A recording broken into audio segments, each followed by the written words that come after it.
लखनऊ के एक नवाब और सरदार जी का लतीफ़ा सुनिए।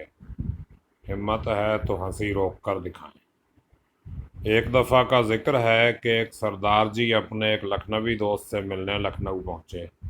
नवाब साहब ने अपने मेहमान की खूब खातिर मदारत की। खाना खाते हुए चावल का एक दाना नवाब साहब की मूछ के बालों में अटक गया।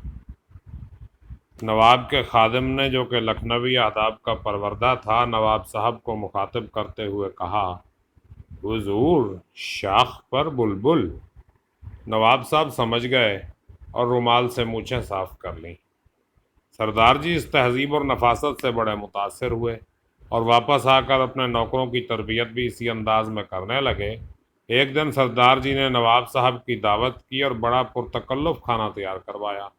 जब खाने के लिए बैठे तो इत्तेफाकन एक बोटी सरदार जी की दाढ़ी मुबारक में अटक गई।